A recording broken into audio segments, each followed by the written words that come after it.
Hello guys, good afternoon. Naglalaba pala ako ngayon kasi ito talagang ginagawa ko pag pupunta ako dito sa kabila. Kaya ako pupunta pala dito para maglinis, maglaba ng mga damit ng anak ko. Tapos pagkatapos dito maglaba dito sa kabila, punta naman ako guys sa kabila. Oo, doon sa city.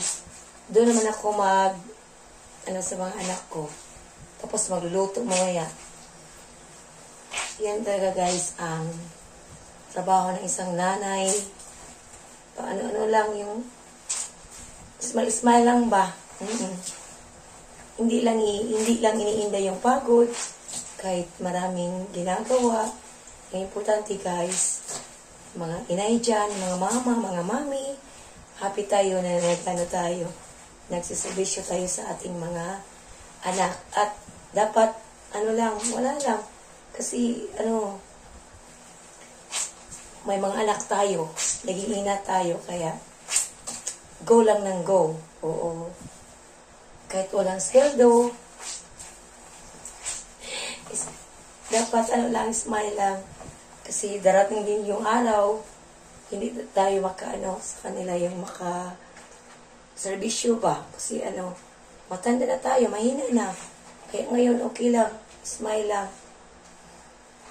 Yan lang ang ginagawa ko, guys. Ako, palaging nakatawa lang ako, guys. Kung tingnan mo, parang walang mga problema sa buhay, dyan. Kasi hindi ko yan iniisip. Kasi kung ano ang darating talaga yan. Lalo na yung blessings. Always yan. Lalo na pag nakagising tayo sa umaga, yan ang guys, pinakamalaking blessings na hindi talaga yan mababayaran ng salapi. Yung pagising natin sa umaga, guys. Kaya ngayon, ito ko ngayon, naglalaba. Pagkatapos ko dito guys, punta naman ako sa kabila.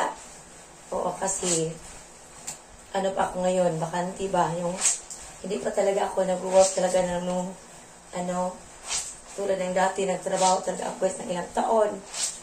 Ngayon, muna ako sa work. Kaya yung mga anak ko muna yung aking kinaservisyuhan. Pero babalik din ako sa work guys. Nag-relax lang muna ako.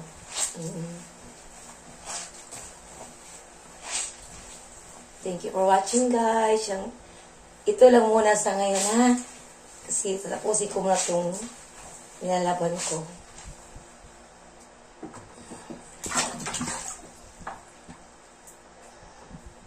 Thank you for watching guys.